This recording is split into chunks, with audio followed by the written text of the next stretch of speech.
When referring to a manipulation campaign using fear as the motivator, Bernays uses words like appeal to waken an instinct. Appeal to waken an instinct. So listen to the choice of words this person, Bernays, uses. Domination today is not a product of armies or navies or wealth or policies. It's a domination based on accomplished unity. And the fact that opposition is generally characterized by a high degree of disunity. Divide and conquer. So, domination, right? Domination. So, according to Bernays' assertion, domination is unity, and the opposition to his domination has no unity. Clearly a baseless affirmation, and counters his own claim earlier that dominant groups are not his team. Otherwise, he wouldn't discuss the inertia which must be overcome to displace these groups. Also, Bernays' choice of the word opposition is interesting. It's not this island of people and other people on another island coexisting, respecting each other's rights, to their own values and beliefs. It's domination. Domination. And they are the opposition to his domination. They must think and believe what he, the PR agent, tells them. This is the mindset of PR as demonstrated by the godfather of PR himself, Edward Bernays. To keep this in context, right? So in the context of this book on manipulation, despite Bernays talking about displacing dominant groups instead of their opinions, his words could be interpreted to mean a goal from the perspective of the manipulator. That is, portray your client's propaganda as if it is the dominant group's opinion. So we see where all these things are starting to align now when he's referring to dominant groups and domination, right? Is that the defensive goal, or would this be an offensive goal of public relations? It doesn't sound too defensive to me. So like a lot of manipulation, it is both offense and defense, for the manipulator. It's offensive as it is attacking the target's minds, and it's defensive as anyone who challenges them may be seen as the lunatic fringe who is attacking the dominant position. So they can easily pivot from one position to another. Whether it's actually the dominant position or not is irrelevant if the targets think everyone else believes the emperor is wearing nice new shiny clothes. So, cunning, if this is exactly what he means. It might be, it might not be. I think it probably is, though. I suppose it's just a variant of the fallacious appeal to the masses. It feels like it, right? So it's instead of just everyone else believes X, everyone believes X, and if you question or challenge X, you are a lunatic fringe conspiracy theorist. Now, this is stuff we see all the time. And it's a fallacious appeal to the mass with an ad hominem of any opposition. More of a complete attack, right? Offense with built-in defense. These people obviously are getting paid a lot of money and they sit around boardrooms, so they're not going to just use one, logical fallacy. Obviously, they're going to have a structured attack, which is, I don't know, would you call it cunning? Or is that just business? It's just business.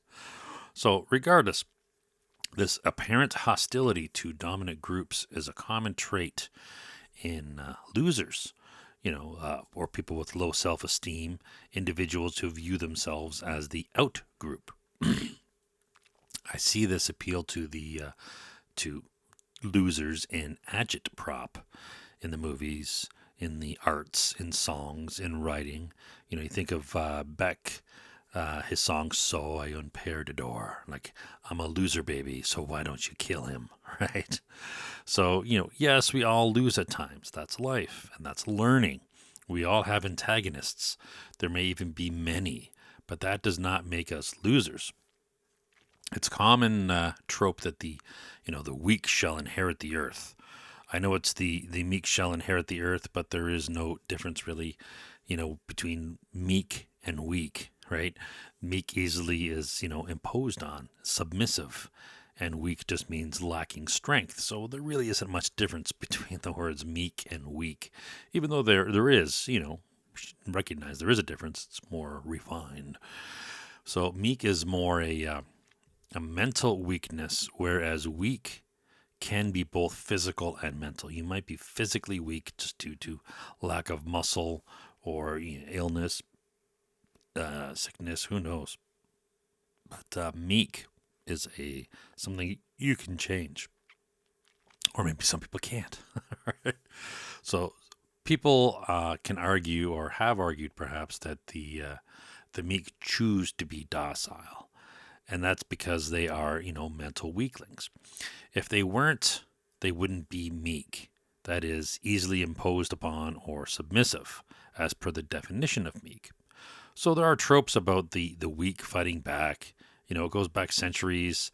The comeback kid, the underdog, Revenge of the Nerds. Hulk Hogan shaking his fists and standing up after he took a wicked beating. It's such a common every fight, right? Especially the big ones. Or any other fight movie like Rocky or any fight movie, right? Or any battle, right? They can't just fight and win. They have to get defeated, and they have to come back, right? They have to. Well, the nerds, I guess, were meek to begin with, so I might be conflating getting beaten up and being meek, but there are, these movies are, and books and whatever, songs even. Rush has stuff about that. So they are inspirational and fun, to see the outmatched win, right? What do you call it? What's that guy, David and Goliath, right? So it's unexpected, and it makes for a more interesting entertainment. Like karate, it's boring to fight someone who doesn't fight back. It's boring to watch someone who's clearly superior fighter. Just, there's no challenge. It's like two horses racing. Who cares if one horse is way back and the other horse is way in the lead? It's boring. It's the neck and neck, literally horse races that are more interesting. But I'm conflating again the loser part with the hero part. Losers stay losers if they don't get back up to fight. Heroes are also not losers if they didn't face, superior forces, or at least have a low probability of winning or succeeding in their challenge, quest, or goal. So Bernays simultaneously attacks the dominant group while arguing there is no dominant group, while fighting to be, the dominant group. I, Bernays, am the dominant group. So it could just be, situational activation of antithetical values and reasoning to evoke negative emotions. What a mouthful of bullshit, right? So his fallacious logic, that was my expression. So that was my bullshit. I don't want him to take credit for my bullshit. So his fallacious logic of stereotype projects traits onto whomever he claims is dominant, while his fantasy is to argue that they do not exist. So, am I qualified to psychoanalyze Bernays? Well, I don't think anyone is qualified to psychoanalyze anyone else.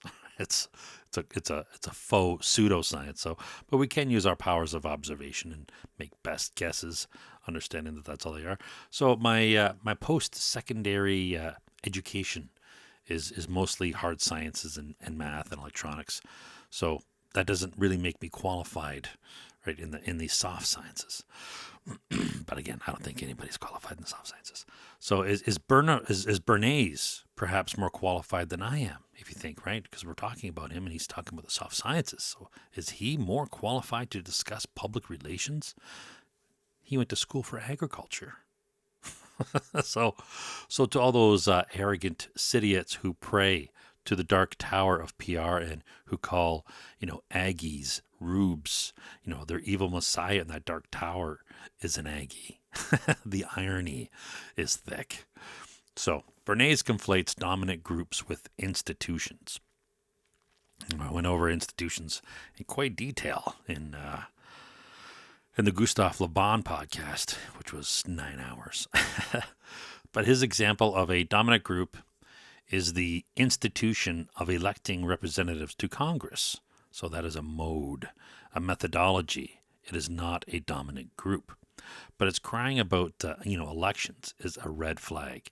And he might be a closet, or perhaps not even a closet, Marxist with all that, disgusting dictatorship garbage that goes with centralized control that this guy, Bernays, is awfully apparently fond of. So he slips to partisan groups and how Teddy Roosevelt seemed to supersede them. So similar to Donald Trump and his supporters are, his supporters not partisan supporters of the GOP, right? They're not his. They're let me see if I could explain that. I think you understand, right? Donald Trump supporters are Donald Trump supporters. They're not typically or not totally within the class. They're not defined as Republicans, although technically they are. But I think there's a lot of people who are fans of Donald Trump who are not partisan Republicans. I think everybody recognizes that, right? There's a difference. There's an overlap, but there's a difference. Anyways, so Bernays, he whines about the Farm Labor Party and the Socialist Party. Despite years of campaigning, they have failed to become even strongly recognizable opponents to the established groups, as if campaigning alone is sufficient to gain support. It's odd how Marxists don't see how irrational they are, but how everyone else does. Right? The icing is Marxists often think that they are somehow smarter than everyone else, which is a very common flaw in the uncritical mind. Now, I don't think I'm smarter than everyone else. I know I'm not. Like when I listen to people like Matt Taibbi talk, I'm like, wow, that guy just really seems to be smart, smarter than me. And I don't know, that's not a very high bar perhaps, but according to Bernays' logic, the simple solution for the socialist or any other fringe group is to simply become unified. So in reality, they, like all other cults, are most likely unified, but being unified is, in delusion and stupidity is not sufficient to force or coerce, others to join the ranks. So it's not a coincidence that these fringe cults advertise to the meek, the mentally weak, layers or losers of society. This is a safe place for all the misfits, right? Everyone can feel like a misfit at times, right? And everyone is a misfit at times because we are not all part of some collective monolith, right? Of course we're not going to fit in. Of course we're going to have differences because we are not all the same thing, right? We're all unique. What makes one misfit, what makes one a misfit is not having the courage to embrace the uniqueness. So if you want to use the word misfit as a derogatory, right? Bernays claims there are forces suffering from disunity, which seek to overthrow dominant groups. Every day and in every phase of our lives, political, moral, and economic. But he does not cite any evidence. But I'll agree that there are non-unified forces seeking to change political, moral, and economic groups. Of course. But I thought the point of PR was to change the opinion of target groups, not replace the group. It may seem like a natural interpretation type event, but group in no way is an interpretation of opinion. So a group may share an opinion, but again, a group does not equal opinion. They are separate concepts. Perhaps Bernays views opinions as being locked to people, and those people need to be removed of power and influence. Perhaps his politics is slipping out through the cracks of his writing. I assume Bernays is trying to say a group who has an opinion, and that's the group who he's attacking. But he wrote replace the group, not convince them. For a grand master of rhetoric and manipulation, this dude is apparently scatterbrained. I could be missing something. It wouldn't be the first time. Bernays claims a point of view can seldom establish new mediums by which to approach those people to whom it wishes to appeal, as if a new point of view is a living thing. Meme theory, meme consciousness, it wishes to appeal. The point of view, it, a thing. Very meme-like, meme theory-like. So can a point of view wish anything, right? Wishing definitely implies consciousness. Personification is a tool of rhetoric. Maybe Bernays is just trying to be flowery with his writing. The goal of this entity, this new point of view, as determined by some anonymous third party, the client of PR, is to unify a group to concerted will or action. Unify a group to a concerted will or action is the will of a new point of view. Obviously, not all points of view want anything because they are not sentient, but PR's clients' points of view apparently are. Bernays is clearly skating around reality. He's intentionally being misleading, I think. We all know the will is that of the PR's client, the big money, the anonymous third party in the shadows funding the attack, not the will of some specific point of view. So this is a very deceptive euphemism that Bernays is using. So this is how Edward Bernays communicates. He's a, POS shyster. Again, I will try to cut down on my swearing. So an interesting etymology on the word shyster. It's the word comes from German Scheißer, which is a vulgar term for a shitty person. So I'm trying to get away from swearing, but here I am talking about Scheißer, right? So it was coined by a Manhattan newspaper editor around 1844, and he was using it against the legal and political corruption that was happening at the times. So it's funny how some things never change. Shyster is a great word. So Bernays' point. A new point of view can seldom establish new mediums by which to approach those people to whom it wishes to appeal. It's just a rehashing of how manipulators should use established media to, as establishing, instead of, establishing new radio stations, movies, or distribution, etc., as that would be too costly or too big of an overtaking. But again, I don't know if it would be. If PR is truly this important, wouldn't some major corporation prefer to own a radio station? Which I think might be happening today, right? So he explains the work of PR as directing public thought to the problems of his clients. So the work of PR is to direct public thought to the problems of his clients. It's not to educate people. It's not to help them. It's to educate them or direct. It's not to educate them. It's to direct them to their thought to the problems of his clients. Not their clients, PR's clients. So clearly from what he wrote earlier, it's not as innocuous as just directing thought, or perhaps, I'm interpreting directing thought as an aiming. But let me direct your attention to the drapes, right? Direct as in point, there's the drapes. Look over there. Let me direct your attention. But Bernays may mean direct as in control, as in a film director controls the movie set, or a director of operations controls the ops. This is more likely what he's talking about when he says direct, right? That kind of direction.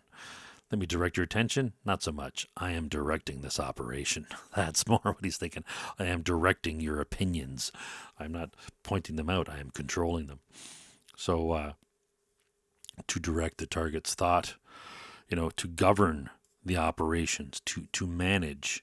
That meaning would seem, more plausible in a book about manipulation. Manage the target's thought to that of his client's problems. Bernays is using the cognitive distortion or cognitive error of minimalization or minimization. Is there an L? I think it's just minimization, right? It's not minimalization, it's minimization of his nefarious deeds. An interesting observation is Bernays mentioning 100 years ago now the narrowing down of the numbers of newspapers. And he was complaining that it points to the imminent danger of a news monopoly in the United States. Wow. For a creature like Bernays to be worried about news monopolies, it must be a really bad thing. Or is this crocodile not worried about it, but secretly rubbing his hands together in anticipation and sort of, signaling to his audience of so-called elites, look what's happening. If you guys work together and we get a monopoly going, we can totally control the idiot public, right?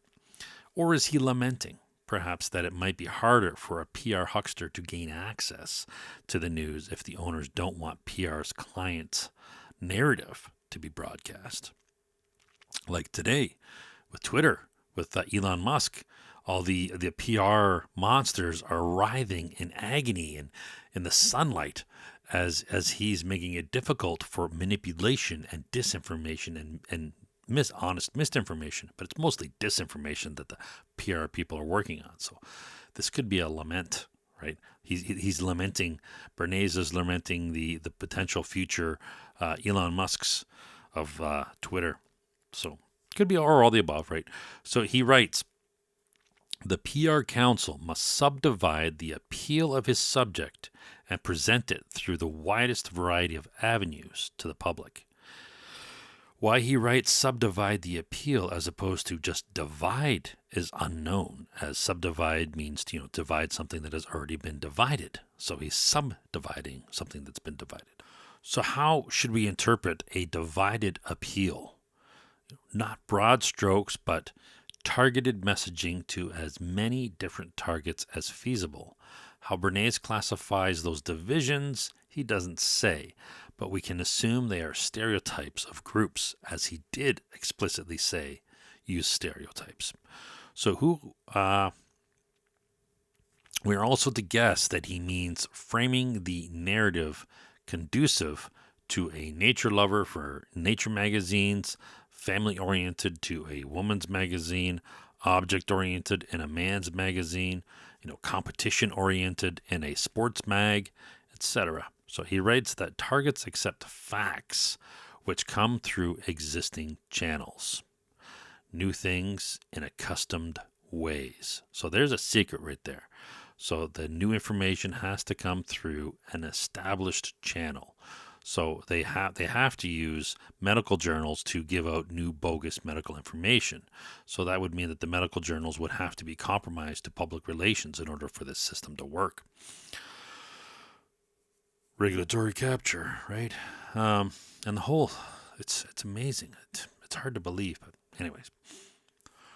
More importantly, Bernays writes they have neither the time nor inclination to search for facts that are not readily available to them. Let me read that a little smoother. They have neither the time nor inclination to search for facts that are not readily available to them. That's what Edward Bernays wrote. Why would he write that? They have neither the time nor inclination to search for facts that are not readily available. The implication is that he would be concerned if the targets bothered checking the facts, right? Why would he even mention that, right? Today, fact checkers is just another euphemism for the manipulator. It's just another avenue, another vector of attack for the manipulator. Who's checking the fact checkers, right? Quis custodiet ipsos custodius. Right? Bernays uses the fallacious appeal to the expert citing himself as that expert tries to sell the reader on the need for his so-called profession. The fact he is trying so hard to sell PR, so hard, he may not, believe in the need for it, right? Otherwise, he wouldn't really need to be pushing it, right? He would just be demonstrating the self-evidence how self-evident it is, needed. Regardless, it's off-putting to be sold something. One word that Bernays introduced me to was interlap, which is a more accurate meaning than overlap, as overlap means to cover, whereas, when we think of a Venn diagram, interlap is more precise. It's not covering it, it's just interlapping, right? It's transparent, like two lenses over top of each other interlap. They don't overlap. One doesn't block or obscure the other one. You could still see through it, so it's an interlap. So Bernays mentions the flexibility of human nature as an aid to PR necromancia. The flexibility of human nature as a vector of attack. So the PR scumbags target the open-minded. They target the closed-minded too, but to use an open-mindedness as a vector of attack is so loathsome. Targeting that mechanism which natural selection has given to us for growth, development, and learning is more evidence of the boundless amorality of the manipulator class. To be open-minded while not being critical of data makes us naive and gullible, and obviously vulnerable to attacks. But being closed-minded also is an aid to the manipulator, as once they cook you, you are more resilient to the truth, destroying their enchantment. The only viable path is to be open-minded and be very critical, especially of the regular channels of manipulation, the news, the experts, the movies, the theater, radio, politicians, ads, religious leaders, schools, and even museums, according to Bernays. And today in Ottawa, the museum that's there has been compromised extremely. They are so racist and bigoted now that they are banning people based on skin color, and I believe they fired people based on skin color. This is how overtly racist the system has become today. So Bernays gives us another of his definitions of public opinion as the product of individual minds. I'm glad to see his recognizing of the individual, though he still is asserting a public opinion, which is the same old shtick. The product of individual minds implies the result of a process. If he was meaning the sum of individual minds, he should have said sum, as sum and product are two different concepts. How would you multiply minds? Right? To think of it, right?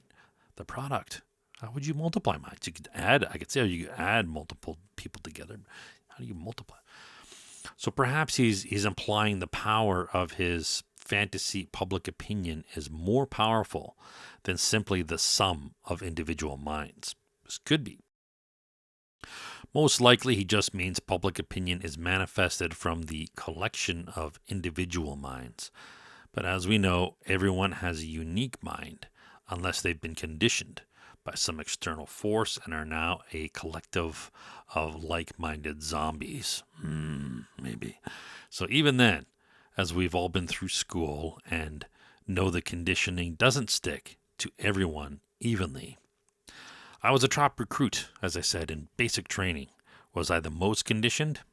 I would say not. Just I knew, I was there for them to teach me some crap and for me to do what they said. I knew this wasn't a permanent state, so I did what they said. Right? It was more theater than conditioning. Right? It was the opposite of rocket science. They said sleep, you sleep. They said run, you ran. They said salute this guy, you salute that guy. It's not rocket science, right? Not too hard, right?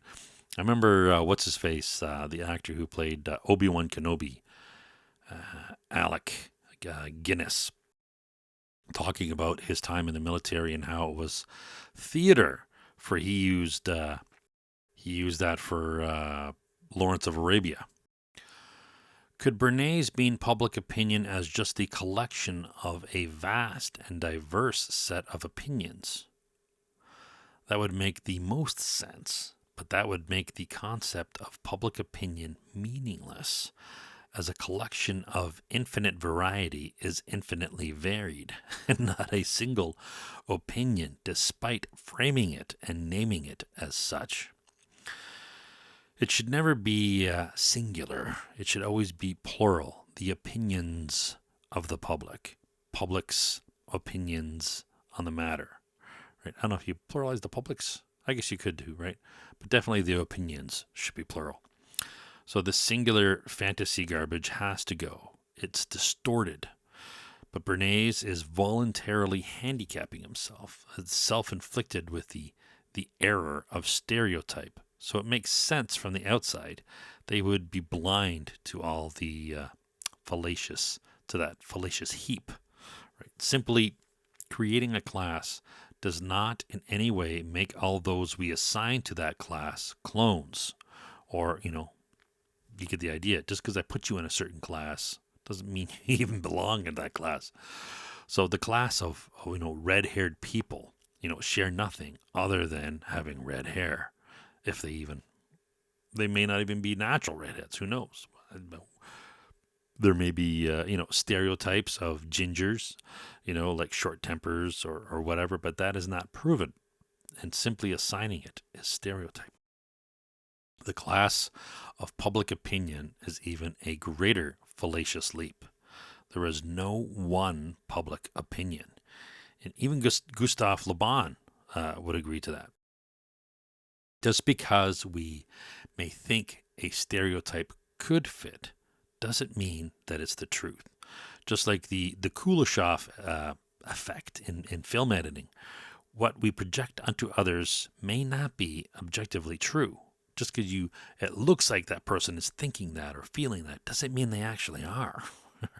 When you watch a movie, do you see the actors acting and notice the cuts, or do you fill in the gaps and create the illusion of a continuous story in your mind? It's actually quite funny to realize the actors are acting on a set, in better movies. It's almost impossible to miss in crap, low budget films, which makes it hard for us to melt into the illusion of the story. That's the movie magic, the illusion, right? The magic of the movies is being taken away, transported away, right? But when if you consciously look at the actors and think they're acting, and it's actually quite humorous. So anyways, it's sad that the field of crowd psychology started with the garbage from Gustave Le Bon and PR with Bernays. Bernays claims individual minds make up the group mind. Prove to me the existence of this group mind, Edward. Also, define it. Like it's Carl Jung, his collective mind. Le Bon's crowd, or just some other sample of people who happen to all agree on something, right? What is it, right? Bernays doesn't try to prove it because it doesn't exist. There is mimicry and other behaviors exhibited by some, but a crowd mind is only asserted. I could see there being a critical mass of people with, shared opinions or values as a group, but why not just define them as a class that share that specific value? Right? If we look closer, we would see a group in that class that has this value and believe X. The more we try to precisely define a class, the fewer and fewer people are in it, eventually ending with the individual. Again, we can do the wide spray, accurate broad strokes of people with two eyes, and we'll have many hits. But the higher the precision of describing any one person in that class, the lower the accuracy of describing the entire class. We may be tempted to make Bernays, his definitions more precise, but then we would be falling into the dangerous thinking of assumptions and filling the gaps.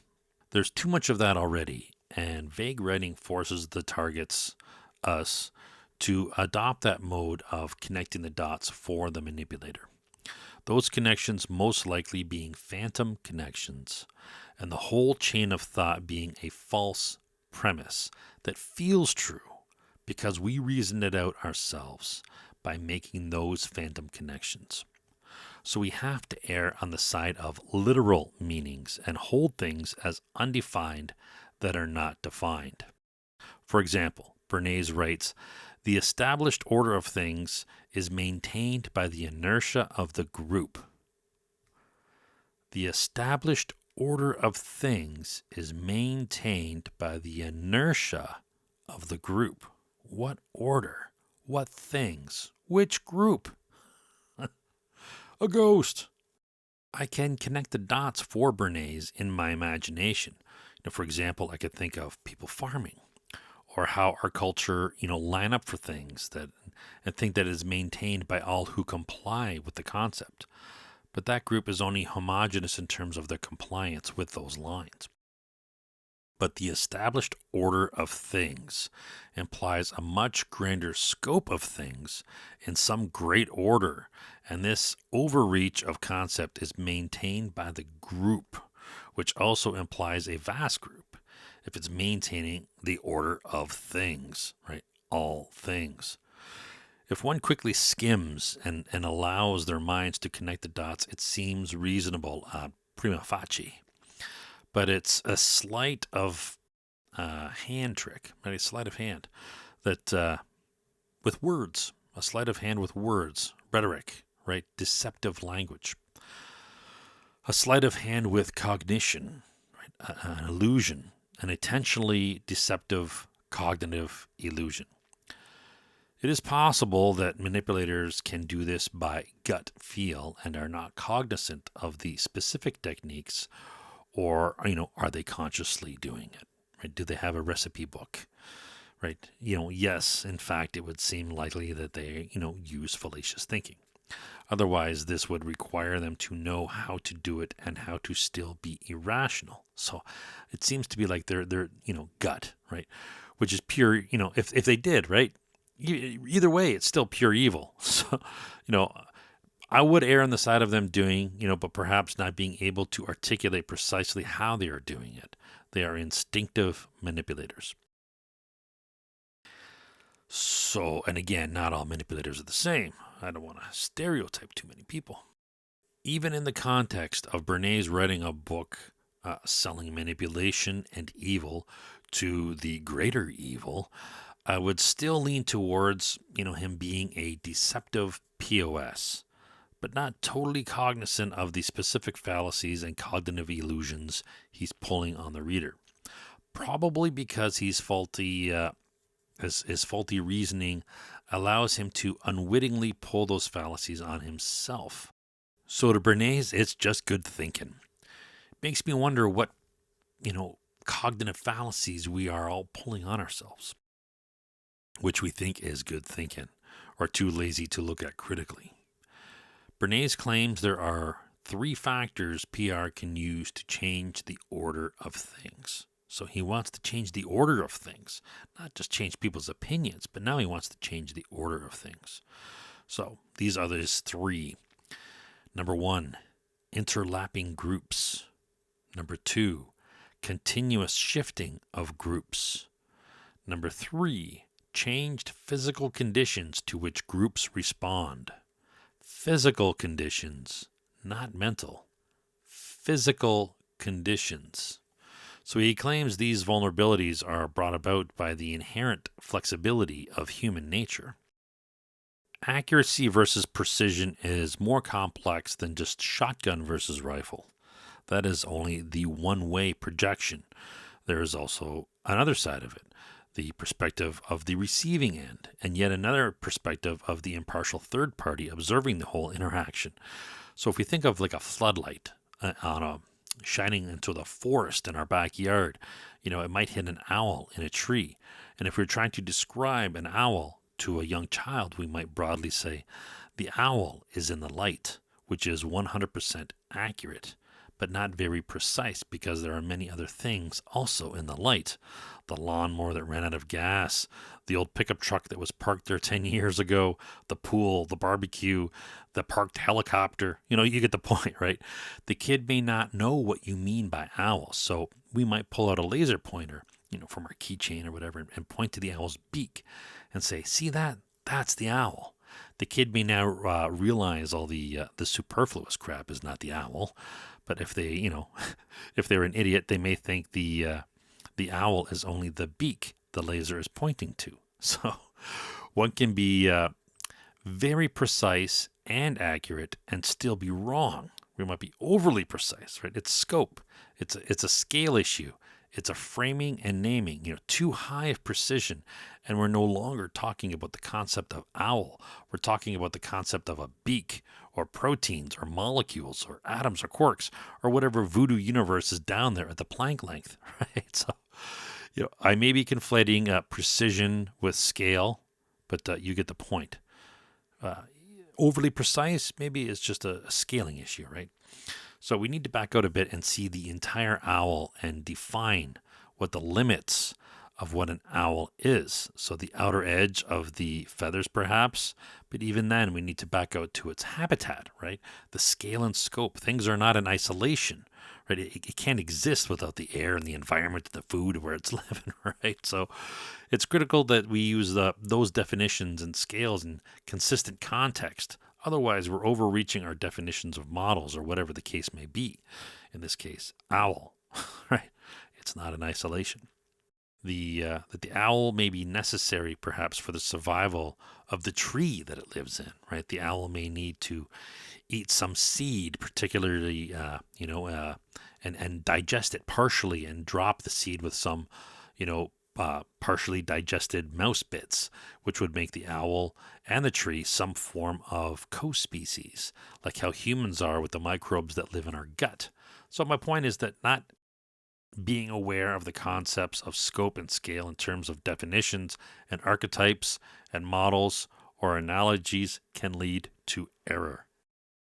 The etymology of the word sin comes from missing the target, probably from hunting, when you miss, you go hungry. So the missing was a sin, right? Now imagine being at the receiving end.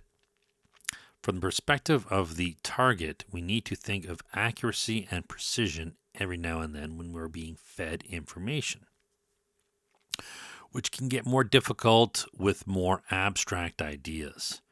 Take the claim, the alien system of domination over human minds is maintained by the activation of cognitive blindness to fallacies and other concepts. This is all unfounded assertions, right? But if one's belief limiter allowed the concept of aliens as potentially real, and if they are, not critical thinkers, they might take affirmations as given truth. So 1, we don't know alien intelligence are real or if they interact with humans. 2, since we don't know if they're real, how can we think they have a system of domination over our minds?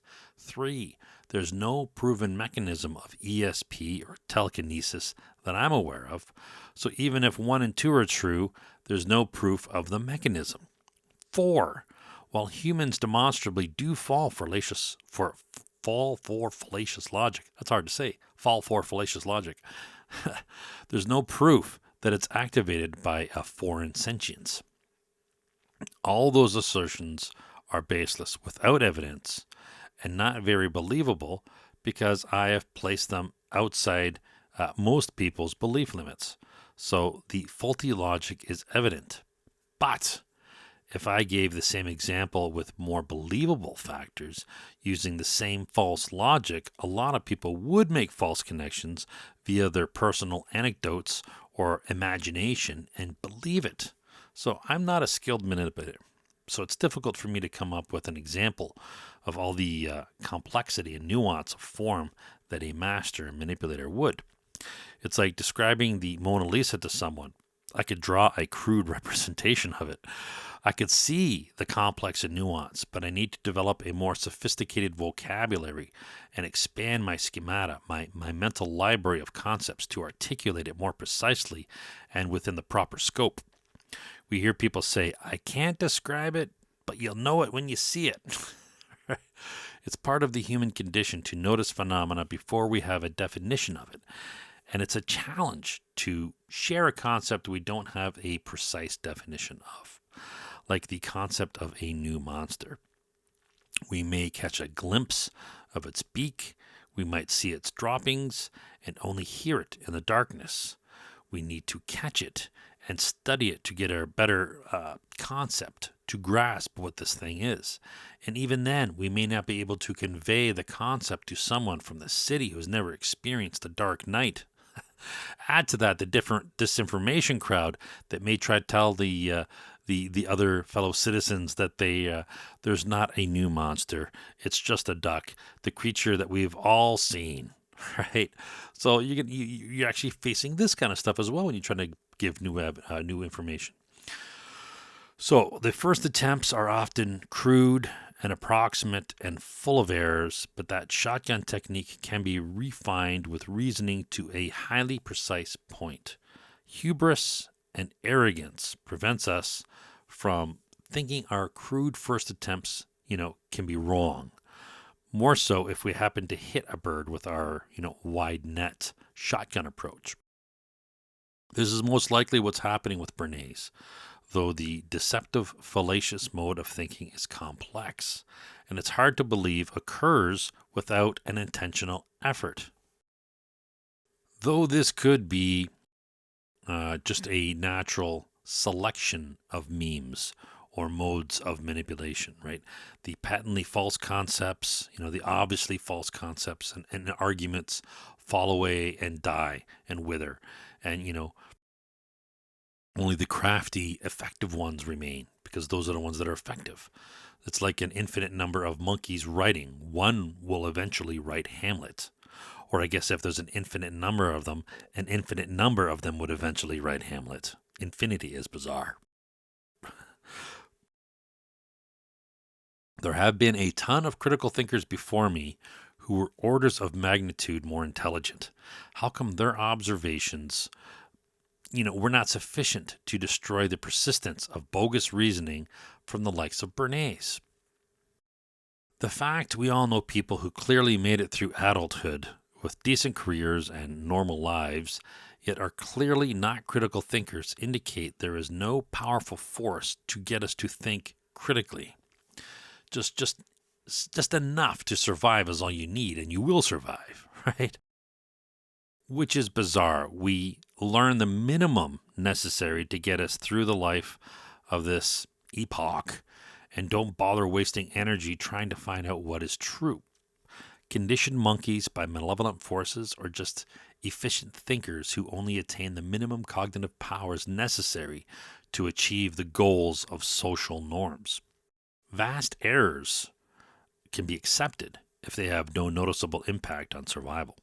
Apparently, there's a proven conditioning and manipulation admitted by people like Bernays and the authors of PSYOPs manuals that exist. So we don't want to admit that we are capable of being manipulated. I understand that. But the evidence is overwhelming and we would be delusional to ignore it. Things that are obvious to some are invisible to others. Do we see things that are not there, or are they blind? When we have cooperation by perpetrators, we have our proof. The difficulty is in getting those blind people to see. Is this a futile venture? It might seem so. Also, just because we're self-critical, that does not prove that we are correct about anything. I can be wrong about absolutely everything. Just because I'm being self-critical. We use abductive reasoning the majority of the time, so there's a high probability we can be as wrong as the idiots I am critiquing. I feel my mind circling back to the same concepts. Could this circling back or repetition be some form of self-deception? Some affirmations of a random or worse false concept? Like I witnessed with my buddy with PTSD who claimed Jesus was going to return and kill 2/3 of the Jews. He repeated the like a mantra. They're going to come back. He's going to come back. It was weird. It was like spooky. Anyways, but perhaps best effort is all we can do. Do what you can, right? Try, right? But back to Bernays. His three factors to manipulate the target are interlapping groups, continuous shifting of targets, changing physical conditions to which the group respond. So Carl Jung is a laugh to read, but I get disappointed with his baseless assertions. He sees phantom connections and repeats it like gospel. It's very disappointing. Hypothesis is not proven fact, which one would think is obvious, especially to the likes of Carl Jung. But sadly, even the revered minds in our species, or subspecies, depending on how you roll, are infested with garbage logic. Bernays argues against the claim no one has made. He argues society is not divided into two groups, and then cites not capital and labor, men and women, rich and poor, heathen and faithful. Well, one can put people into classes and divide society into those classes: men, women, rich, poor, heathen, faithful. Well, of course, and there are others who may not fit into our fabricated class or arbitrary group, such as children in the class of men and women, middle class in the rich-poor category, though heathen and faithful may cover everyone, because from the perspective of the faithful, anyone who is not faithful is defined as a heathen, right? It is black and white for some. Bernays then argues that a class is not a homogeneous group. So holy crap, he does know, his overgeneralizations are in error, or does he? He makes an example of the class of business owners not all agreeing on tariffs. I'm glad to see Bernays now recognizes classes are not homogeneous groups, but I'm suspicious about this apparent change in tack. Bernays has an unnecessarily retarded way of seeing things. When discussing the non-homogeneity of the class of workers, he writes, "Workers do not consist of a homogeneous group with complete identity of interests." Okay. With complete identity of interests. What a retarded way of saying with all the same interests. So do not let your guard down just because Bernays finally recognizes the heterogeneity of the public. He also writes, "The public consists of all sorts of conditions of men, the particular kind or condition depending upon the point of view of the individual who is making the observation. No, the public does not change depending on the point of view of the observer. The public remains unchanged. The only thing changing from the perspective of a third party is the observer of the public, their interpretation." So is Bernays targeting observers of the public or the public? Is it the observers or the public? Or is it people's observations of other people? So he's definitely slept back into his rut of stereotype. This could just be him telling the target audience of so-called elites that they are incapable of determining the particular kind of men that make up the public, and therefore they need the professionals in PR who have the magic crystal ball which tells them what the Oracle of Delphi, says. Bernays makes shotgun claims of groups of people existing, right? Of course there are groups, but they are arbitrarily categorized by geography, family, ancestry, occupation, education, etc. Each class in no way implies homogeneity beyond the definition of that class. Anything assumed beyond the limits of that definition are obviously stereotype. That's not to say, we can't use inductive logic of statistics if we have a large enough data set to extrapolate things. Like, say, dentists have the highest rate of suicide of any profession. I don't know if that claim is true or not, or just an urban legend, if it's based on sound research, or just BS assertions. But if it's from a valid study, we could cite that study and the date and then speculate from there. There might be other things. It might not be that they're dentists. There might be something specific to dentists. Maybe it's a drug they use or something, or who knows? There might be other reasons. It may not be because they're dentists. But again, the quote isn't really specifically saying because they're dentists, they have the highest rate of suicide. They just say that they have this, the highest number of suicides in the profession is dentists. So they're not saying why. So it feels like I'm continuously fighting Bernays' stereotypes, but he's using them so frequently I have no choice. I can obviously interpret a plausibly valid point that the target of specific groups by class, profession, education, religion may be more effective than a single untargeted campaign. In targeting specific groups, Bernays writes, the strongest appeal which the members of the group would respond are social aspiration, ambitions for leadership, competitive desires, and philanthropic tendencies. So we can go after the people with money who have philanthropic tendencies, right? So appeal to virtue signaling, projection of status, proud member of an ideology, humanitarianism. You're a good person, aren't you? Right? So appeal to hierarchy, ego, intelligence, snobbery, insiderism, discriminatory elitism. Quality people buy X. Low-class people do not use our product. Right? Our colleagues believe X. Members of our secret society believe X. Bernays sees the light once again, a moment of clarity in the fog, when he writes, society is made up of an almost infinite number of groups whose various interests and desires overlap and interweave inextricably. In essence, Bernays claims the manipulator should create campaigns or attacks that appeal to the loves of the target: music, art, money, power, sex, sports, expensive things, based on likely presumptions. What is inexpensive that one could charge a lot for because they're trying to portray elitism, and yet the general public schmucks could still afford it. Think coffee, Starbucks? They wouldn't do that, would they? Bernays makes a claim of the reach of the PR industry that I have a hard time believing, but he's referencing it as a regular course of business.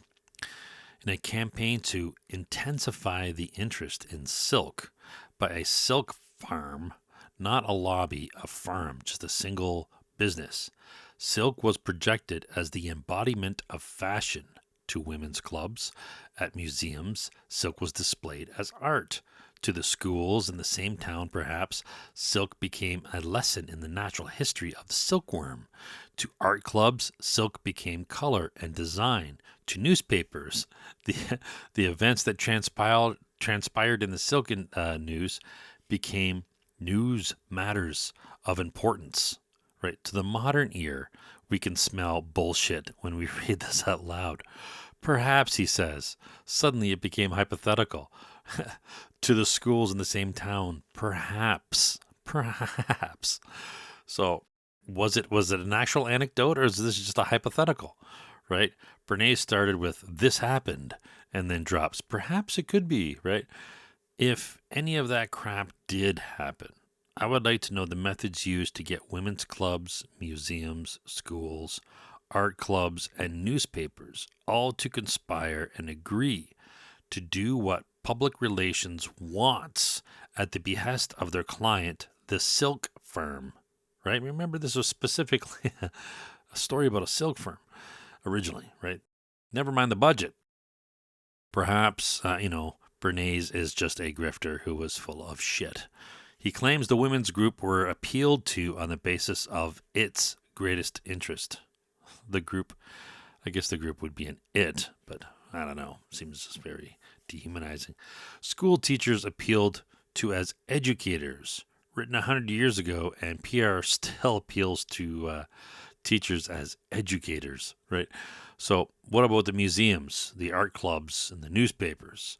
Bernays claims the interesting outcome of this situation, if it even happened, is that progress, however Bernays defines that, seldom occurs through the abrupt expulsion by a group of its old ideas in favor of new ideas, but rather the rearrangement of the thought of individuals in these groups with respect to each other and with respect to the entire membership of society. So notice yet again, Bernays starts speaking of it as definite, specific situation that actually happened. The outcome of this situation then morphs into a generalization. a generalization based on his claims about what seldom occurs and what actually is going on based on his assumption, which is based on a case study of one, an anecdote that is stereotype in the extreme. I see one black man who supports BLM plow through a Christmas parade of mostly white folks, killing and injuring dancing grannies. Does this mean all black people are mass murderers who hate white people, or Christmas, or parades, or dancing grannies? Of course not, right? Bernays might think so, as well as others who use his logic. But all we can determine is that Dale E. Brooks, Jr. Is a mass murderer who supported Black Lives Matter. So what is most plausible is that he was an exploited target of public relations via mass media, who was naive enough to be played. The news cycles pitting people against each other is going to have effects. I guess that's the point of doing it. So in this case, with the Black Lives Matter garbage, is that simply to divide the people, to weaken us so that we can be easier targets? I'm curious as to how Bernays' most likely fictional deployment of silk art in museums and classroom curriculum change, as well as art club and newsroom manipulation, rearranged the thought of individuals. If this campaign even happened, I would think it's more of a project the narrative as prestigious, project silk as prestigious, make it an ad campaign and utilize as many avenues as possible. Though I'm very reluctant to believe a single silk company can change a school's curriculum just for a campaign. Those who may attack people like me for claiming PR can be unethical and may have, too much reach should start with their godfather, Edward Bernays, as his claims are much grander than mine. But the catch-22 for them is if they do so in an obvious manner, they are shooting themselves in their feet because PR want potential clients or bosses to think they have more effect than they do. And if they do it in a subtle manner, people may not notice. Perhaps things were different back in the day. I don't know. Did he send teachers, course material and expect them to work for free? And they did. You'd never see that today with the unions and the teachers, right? And their frequent strikes for more money for less work is evident that teachers want to do the least amount of work possible for the most amount of money they can get. I know there are some teachers who actually give a shit about teaching and not money, but apparently they are not the majority, or they are being pushed around by the unions, which is, I don't know, maybe the unions collect more dues when the teachers are making more money. I don't know. Bernays writes, it's precisely this interlapping of groups, the variety, the inconsistency of the average man's mental, social, and psychological commitments, which makes possible the gradual change from one state of affairs or from one state of mind to another. Few people are life members of one group and only one group only. Few people are life members of one group and of one group only. So he's saying PR target the variability of people's opinions. Their open-mindedness is a vector of attack. In the context of interlapping groups implies PR target open-minded people with fallacious appeals to the crowd. He's also conflating the individual's opinions on multiple matters with inconsistency of all those opinions and all those of others who are somehow grouped with the target. Of course, individuals have different opinions. And some of those individuals are closed-minded, some are open-minded, some use valid reasoning, others fall for fallacious appeals. Bernays' reasoning is nonsensical and self-admittedly based on stereotype. We've already established that he is an idiot. We are just seeking what methods he preaches and which of those have effect, and why and what defenses we can put up against them. You really get the impression Bernays is mapping others as a simplistic paper cutouts and not as the complex creatures that we are, that are capable of deep critical thought, meta-analysis of thought. He's using heuristics to dumb down the world to actionable targets using stereotypes and rough guesses. the type of rough and ready thinking that Gustave Le Bon attributed to the idiot crowd 35 years previous to Bernays writing this book. So Bernays creepily effuses over his claim that belonging to interlapping groups makes for receptivity and open-mindedness. So he claims everyone are in interlapping groups, and being in interlapping groups makes one open-minded. That would mean that everyone is open-minded, which is clearly a false statement. If everyone is in an interlapping group, which we are, that does not make us open-minded because not everybody is open-minded. So his implication that receptivity and open-mindedness implies naivete, which it does not. An open-minded, exploitable person can be easier to manipulate, whereas an open-minded, critical person should have enough experience in schemata to protect themselves, at least from the more obvious attacks from the likes of Bernays. Whereas the closed-minded person is unreasonable by definition and would have no experience in determining the veracity of new information, and would quickly drown in a sea of ever-evolving knowledge. Put them in a circumstance where they have to make a decision on some new information, and their inexperience would lead to their most likely making the choice the manipulator wants them to. We need to develop the muscle memory of being critical and reasonable and detecting logical fallacies, and we don't get that without experience, so we need to explore new information and analyze it critically as often as we can, preferably with the feedback of objective reality so we can tell when we strayed off course. Others telling us what to think will not suffice. If anyone does not think that Bernays was aware of being a sneaky shyster, listen to this quote. These changes, which come about so stealthily that they can remain unobserved in society until long after they have taken place, can be made to yield results in chosen directions.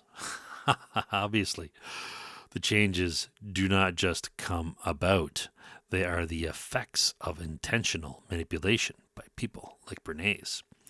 They are so stealthily implying that targets should not be made aware, or else they would not go along with it, and remain unobserved until long after they have taken place. Nothing you can do about it now, schmuck, losers.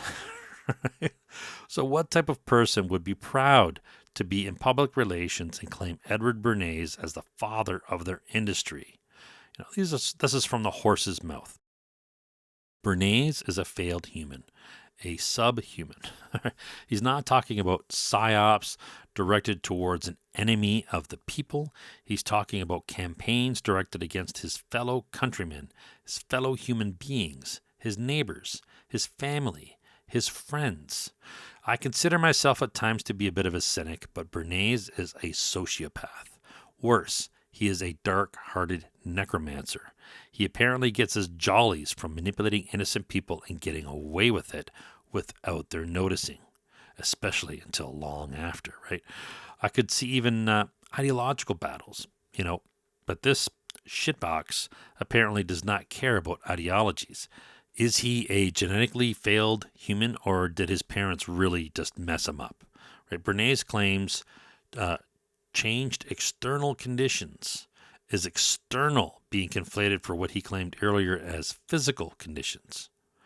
Whichever, he claims his changing conditions modify the interests and opinions of his targets.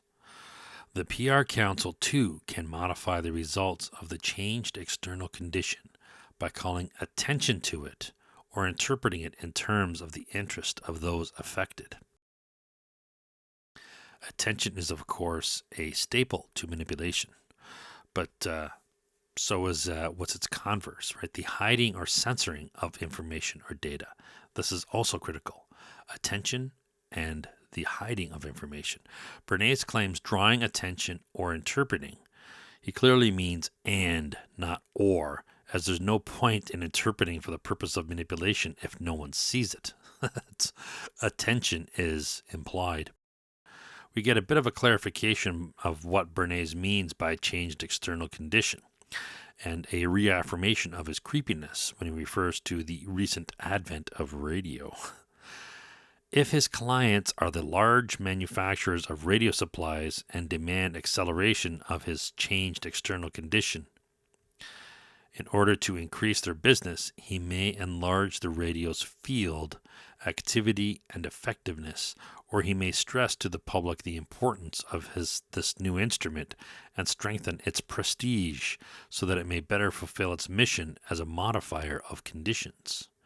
By changed external condition, from this example, Bernays means the implementation of a new medium of mass communication, a new technology which can be capitalized on by the manipulator. By enlarge the radio's field, I think he means broadcast range, but he may mean the entire tech of radio transmitters, receivers, repeaters, etc. Or he might actually mean the effect of it on people. It's also not clear what he means by activity and effectiveness. Is he referring to the content or conducivity of the devices? If conducivity is even a word, in terms of conducive. This was decades before the solid-state transistor, so it was all hot tubes. He frames radio's mission as a modifier of conditions. A modifier of conditions. That's the purpose, the mission of radio from the perspective of public relations. So, 1, changed external conditions is new tech. The modifier of conditions is radio's mission.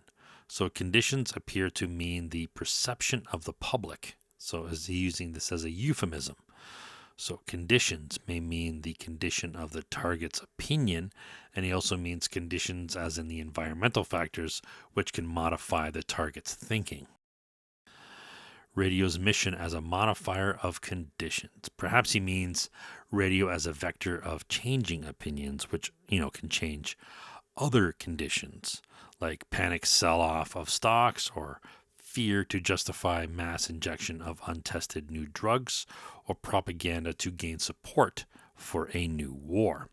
Conditions could then include stock trends, public hysteria, or a public manipulated to die in war. Of course, the hoi polloi only, not the whole hoi oligoi.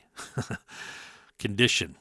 Circumstance in which people live or work, or the state of something, usually in regards to appearance, quality, or working order. That is the definition of condition.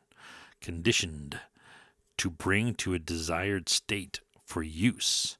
So the conditions were suitable as the condition of their minds were ripe for conditioning. I don't know why I was hung up on this using conditions in different ways.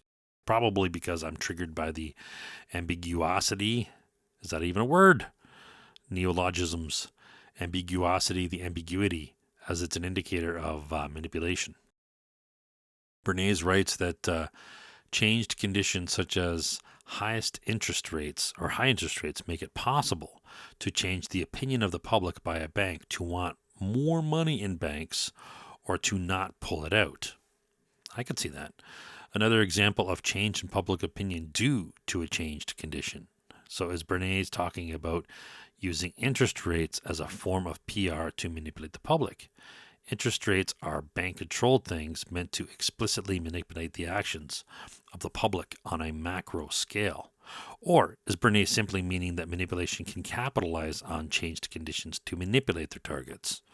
Novel circumstances where the targets have to make a choice.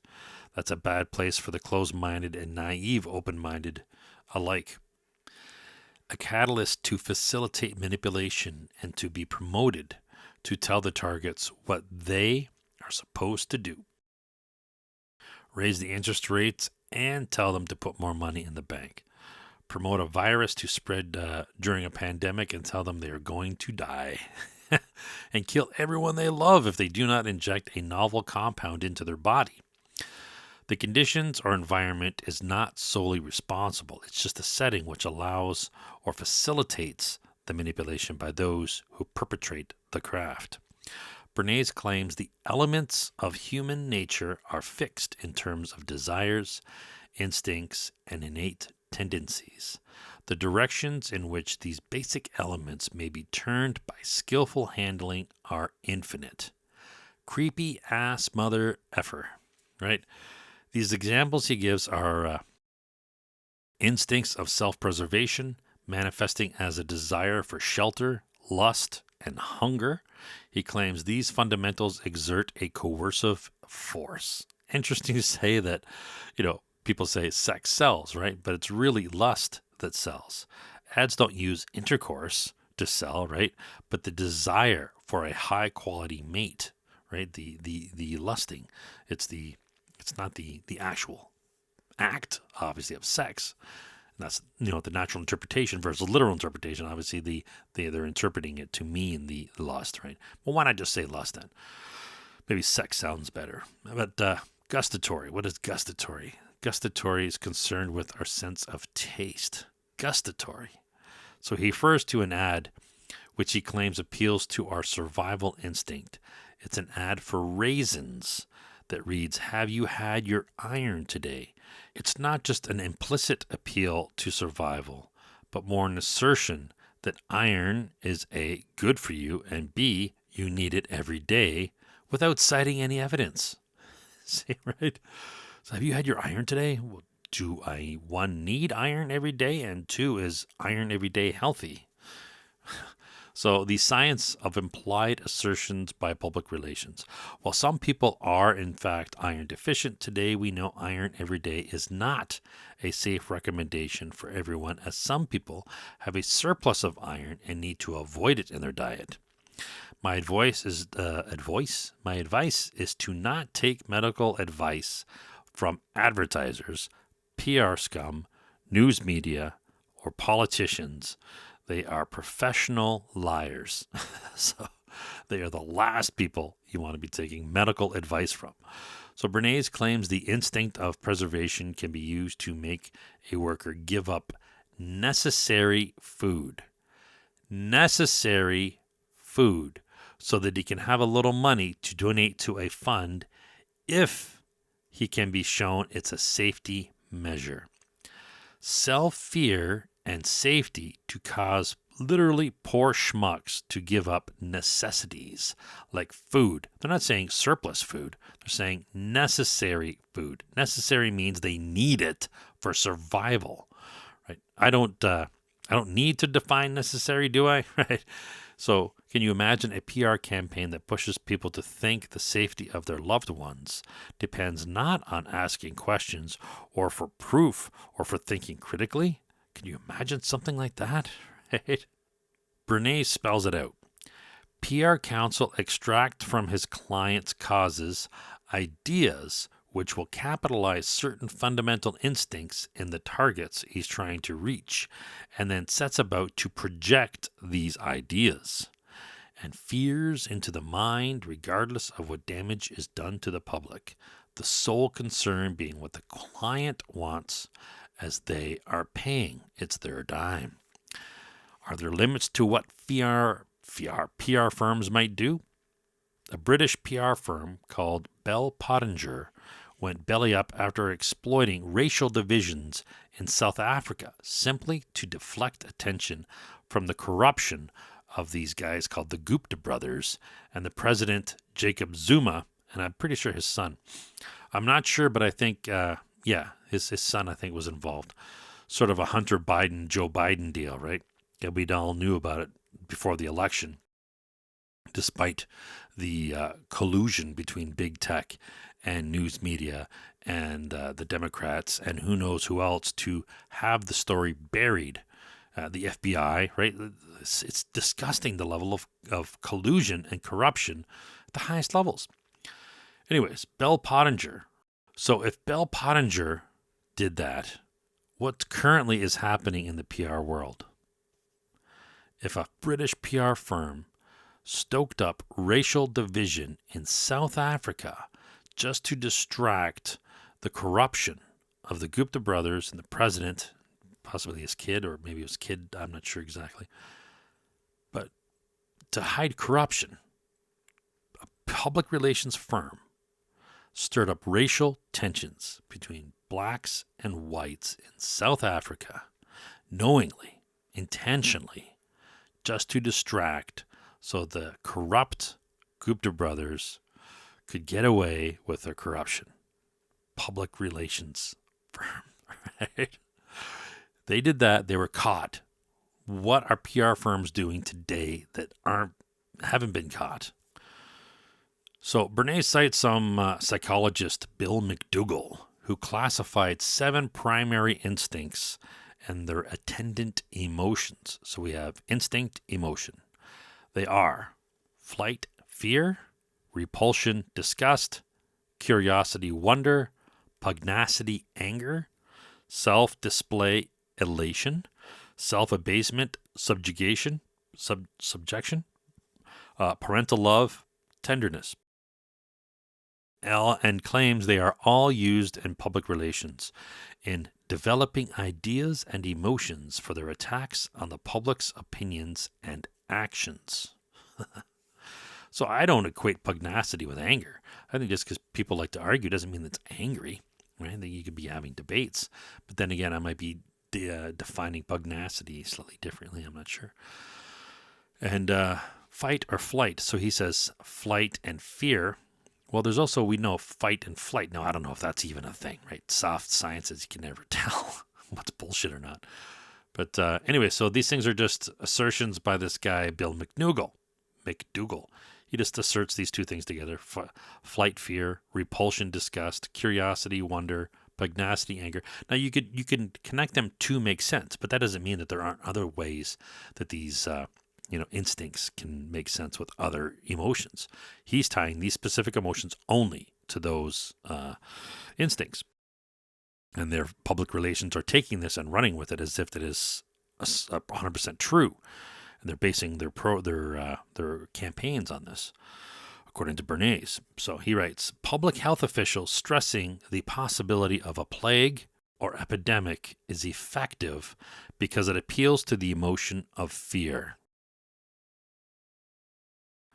Bernays writes, public health officials, 100 years ago he wrote this, public health officials stressing the possibility of plague or epidemic or pandemic maybe is effective because it appeals to the emotion of fear.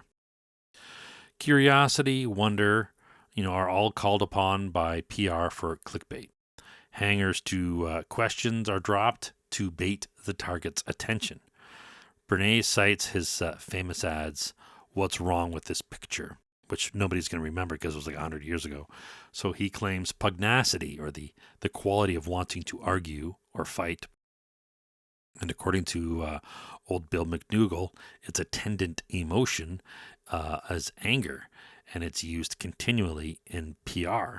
So PR uses it to create issues, to stage battles against evils in which the antagonist is personified for the public. So you get that. Listen, I'll say that again. PR uses it to create issues, to stage battles against evils in which the antagonist is personified for the public. So use words, he says, like warfare, kill germs, war on drugs, right? I wonder if the etymology of German, I assume is from germinate, being used for pathogens, was due to animosity towards the Germans in the late 1800s. Just a speculation, right? My father, who used colorful Millisms and had a complicated history with World War II, used to call the Germans, or called germs, Germans. Wash your hands, get rid of the Germans. Wash the Germans off your hands, right? Just a seed for thought. Anyways, germs are, in fact, microorganisms which may cause disease as they germinate from a very small seed, but they may also be beneficial in our guts. So cognitive germs are likewise evil little inceptions which capitalize on the compromised cognitive immunity of uncritical thought.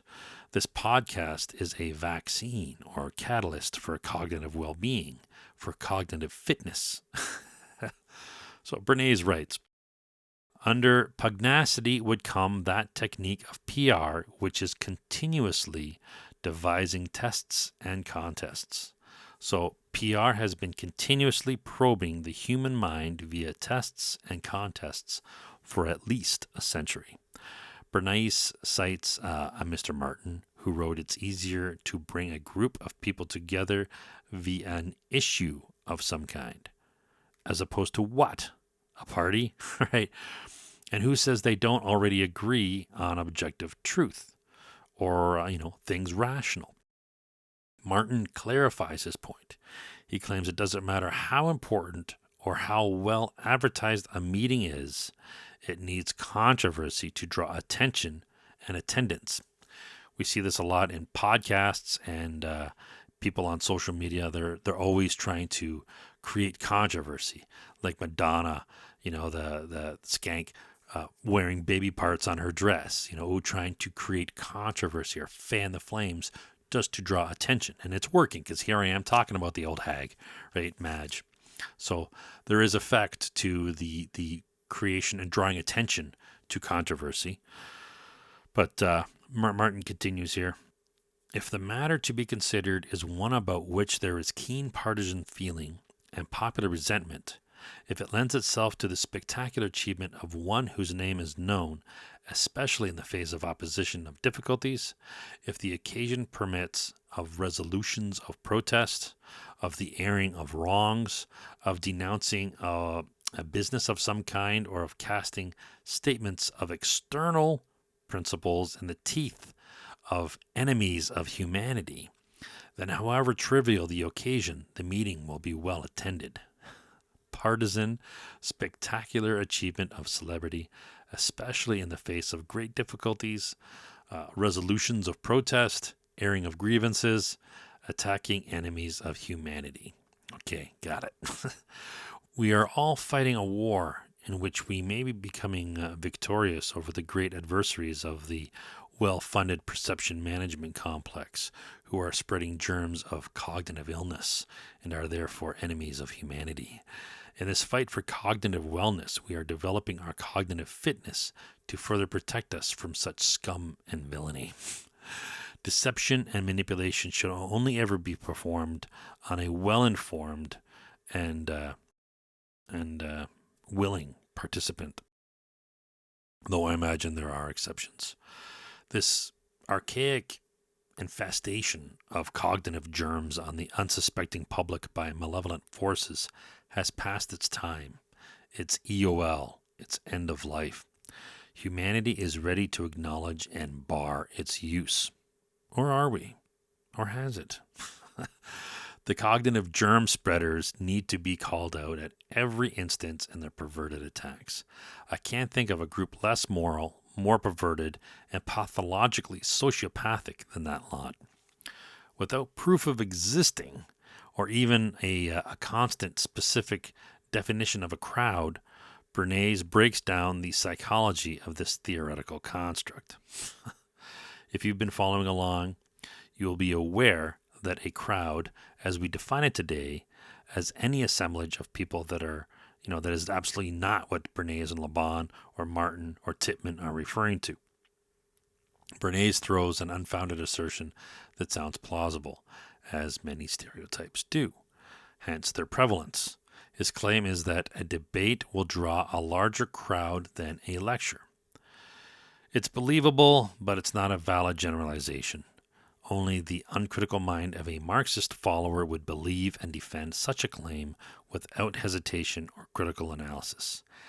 Anecdotally, I've been to paid lectures with an audience of a few hundred, and I've been to free debates where there was only a handful of people that showed up. One counterexample is sufficient to destroy an overreaching general claim. Can debates draw large crowds? For sure. Do they draw crowds because they are debates? Clearly not, because some debates do not. So therefore, they do not draw crowds simply because they are debates. Especially today with a public who have become exposed to the non-answers, pivots, and deflections rhetoric of scumbag politicians. By public, I'm referring to the collection of individuals who each independently recognize the BS rhetoric, not some fantastical collective hive mind. And that class of people are defined by and only by the recognition of that BS. That's the only thing that puts them in that class, right? I'm not saying as individuals that is their only defining factor, which would be ludicrous. As humans, we are all unique and complex creatures. I'm only clarifying that their being members of that class is defined by their recognition and not by eye color, gender, or any other demographic pigeonholing. I can almost hear the bigoted professors pushing their fallacious logic of stereotype. What else can we infer by someone recognizing the BS rhetoric of Trudeau? Answer. They are conservatives, they're Nazis, they're misogynists, they're uneducated, they drive pickup trucks and live in trailer parks and have bad oral hygiene, they support Donald Trump and watch TV shows like Breaking Bad and Yellowstone. I've literally heard all of these before simply for pointing out the bullshit of Justin Trudeau. Well, if you don't like Justin Trudeau, then therefore you must, be uneducated. If you don't like Justin Trudeau, then therefore you must. It's not rational people arguing that this is public relations people throwing ad hominems, and they're not really doing it for my benefit. They're doing it for the benefit of the third party who are listening, right? Because they don't want to have the ad hominems thrown at them. They don't want to be called a Nazi, so therefore they don't want to, call Trudeau what he actually is. So what makes those people are literally closer to the actual people who supported the actual Nazis, because that's what they did. They did not speak up. They let the evil rise, right? Like Einstein said, I can't remember the quote, something about evil rises when good people don't do nothing or something like that. You can Google it. And the same goes with the stereotypes people might put on themselves, right? Just because you're antisocial and have read Karl Marx does not make you intelligent. Poor souls. So there are two valid reasons to quote someone: to give credit for a funny or a good idea, or to demonstrate what an idiot that person was. Now, there might be other reasons. So there are at least two valid reasons. So quoting someone as a form of proof is fallacious. Well, Karl Marx said Y. According to Hegel, Y, therefore Z. No, that's complete dog shit, right? Bernays writes that the evangelists draw crowds because he is regularly expected to abuse someone. I don't know. Evangelists back in the 100 years ago are different than the evangelists of today. I don't know. I've never really seen an evangelist. I've seen them on TV, but maybe they do regularly abuse people, and that's what people are drawn to. I don't know. I'm missing out. Is that why people actually went to evangelists? Or is that why he goes? Maybe that's why Eddie goes. Bernays. I don't know. How does Bernays know this? I don't know. Did he ask the attendees, of some evangelists? How did he ask? Did he use leading questions? Where's his data? Crickets, right? Bernays claims crowds like contests because they pick a side to crow over the losers. I've already talked about that crowing over earlier, so I'm not going to beat that again. But Bernays makes the odd claim that winning makes the winners feel important. Important. We've all played games, sports, competitions of many kinds. I cannot say winning ever made me feel more important. I felt happy. I felt relieved. Perhaps sympathy for the losers. Perhaps some schadenfreude for, dominating them, right? If they were dicks. Or, perhaps makes me feel satisfied. Perhaps superior. Maybe lucky. Sometimes nothing. I won. So what? There wasn't any competition. Perhaps that arrogance or confidence, I don't know. But it really depends on if you define something as a challenge or a conflict. I remember, walking after spending 5 weeks in traction in the hospital after a motorcycle accident. I felt like I was winning just by walking. It was a challenge. I felt like I won. And did it make me feel important? No. That was important was not a word or a concept that was in my mind, relieved, excited, happy, right? I think Bernays dropped a psychological expose on his effed up childhood and value set. He obviously values importance and domination over others. Not to say that we shouldn't value feeling important. That's not a bad thing, or even dominating other people at times, right? It's a natural thing, but there's levels. There's reasonable, right? Doesn't mean, yeah, right? And that doesn't mean it's always right. It's, when you're in a competition, there's nothing wrong with that. To try to win, right? But dominion, domination, these are, sketchy concepts, right? So if one finds himself in a leadership role, They may have a feeling of importance in that situation, right? As their decisions now carry greater weight and impact, but also responsibility.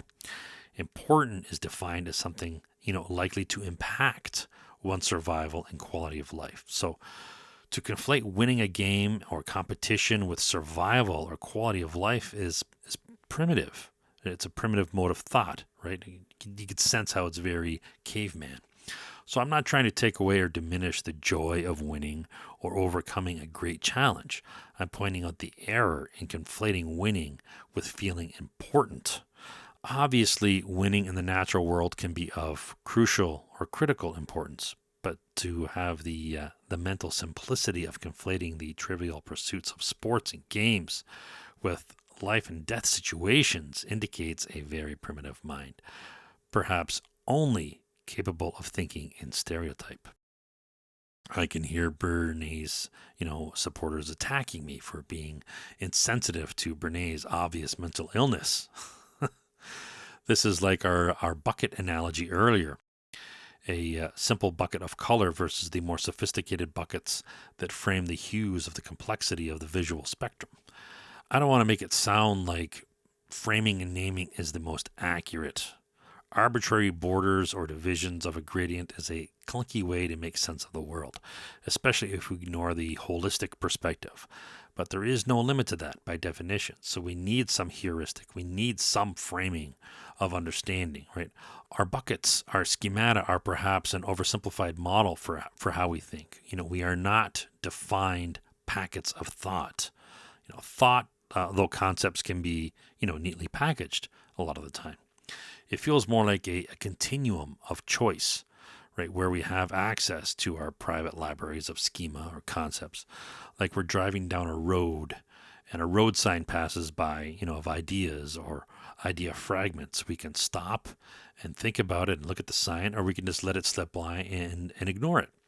So our judgment of feeding the monster or choosing not to feed the monster, letting our emotions take control or taking control of our emotions, seeing a connection and realizing that connection may be false. These are all meta layer thinking about thinking. And it's critical to use it as often as we can, and especially at important moments. And when we're thinking and when we're receiving new information, it's a moment we should definitely be using it. Right now, you're listening to me, and you should be using it. You should be questioning me and thinking, is this guy full of shit or not? Right? So what am I saying? Does it make sense? Do I have an agenda? Am I appealing to your emotion, logical fallacies, and so on? Right? So reading Mao Zedong, Gustave Le Bon, and Bernays, you see they have some comprehension of the concepts, but are not using them for some reason. Perhaps it's intentional deception or something else. It's unknown. I could speculate, but I don't know. Perhaps even they recognized it, and to them it's unknown why they fail to use the concepts of valid reasoning. If they recognize their cognitive weaknesses, wouldn't they try to correct them? That may be a tall order. And, I recognize I have, and everybody I know, we have cognitive weaknesses. And do we actually try to correct them? Some do, some don't. Even though we know there's flaws, some people don't bother. It's just like exercise. We know it's good for us. Do we bother doing it? A lot of people do. So I'm aware of a lot of the concepts, and I do drop the ball often. If I catch that I've dropped the ball. I know I don't always use critical thought, though I would like to. And sometimes I recognize a fallacious argument on my part, but it feels good sometimes to allow the odd transgression and talk shit in ad hominem, right? Why is that? The question, why would that feel good to, ad hominem instead of argue when you're right about a point, right? You still feels good just to call people names, right? Why does it take more mental energy to watch for fallacies and change our jibe, right? The more we do it, the easier it gets. But why the cognitive resistance? Just like exercise. We know it's good for us, but we sometimes have to exert mental energy past some barrier that doesn't want us to waste energy. It would make sense that, we evolved to use the least amount of energy possible to keep ourselves alive and relatively healthy because we did not have a surplus of food, I'm sure, back in the day. Maybe we did, I don't know. Perhaps we needed to starve a bit to get ourselves motivated to release some, transmitters or hormones or whatever it takes to get us up and moving. Resources are getting low, time to burn some energy and food. I'm not saying that's actually what happens.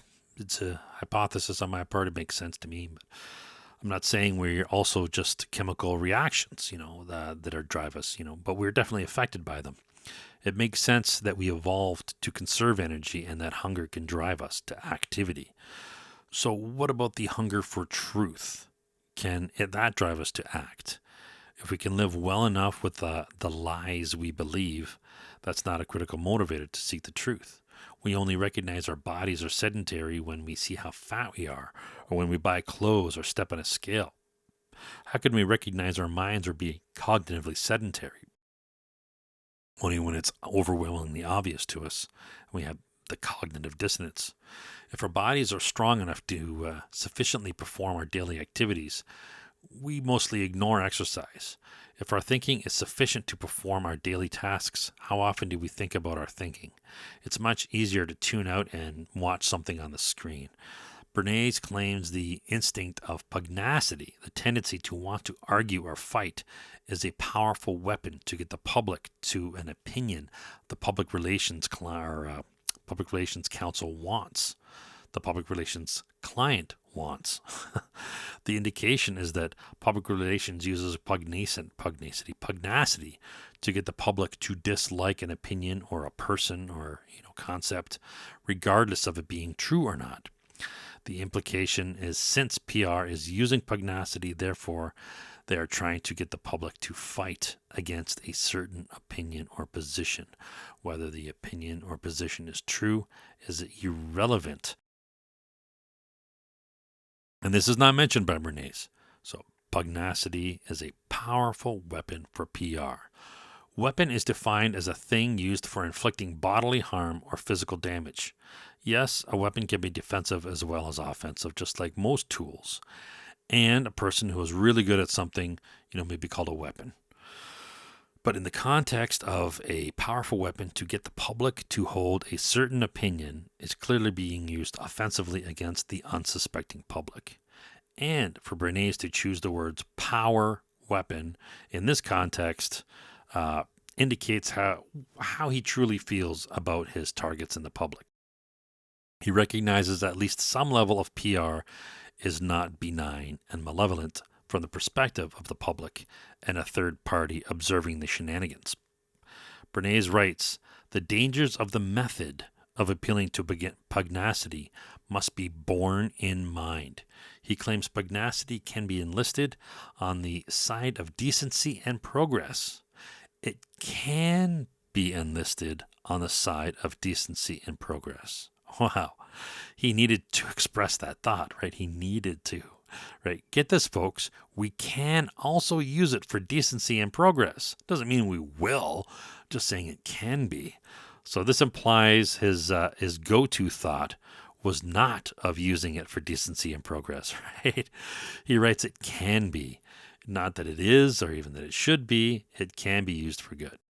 Bernays quotes Joe Pulitzer's idiot son, Ralph Pulitzer. It seems neither extraordinary nor culpable that people and press should be more interested in attacks than moral content. I keep hitting a bump and getting twisted out of shape and reading old books, when they conflate the people and the press. But today we think of the press as a distinct class of professional liars, but the original meaning of the press was simply a mechanism that people used to communicate important messages and stories to each other. The press, the physical chugong, right? The press, we all use it. So no one can be recognized press. If you're a citizen, you are the press, right? Theoretically, though, in reality, practice does not match theory. In this case, we have to recognize that while people are paid to write in the press, while of the people, they are not the people. And in reality, the press are a class of professional liar. If one is speaking theoretically, I might give them a pass to conflate the people with the press, but if they are speaking practically, no quarter is given. And Ralph Pulitzer appears to be a douchebag. The public are not responsible for what the press write. If a journalist uses the tools of manipulation to deceive the public is the target. The public press relationship is not a neutral or benign feedback system. It is intentional deception on an unwitting public, ultimately by a client puppet master who knows full well what they are doing. Bernays writes, on the other hand, the instinct of pugnacity can be utilized to suppress and oppress. So now we're talking about suppression and oppression. Those, for the kids in the back, are bad things.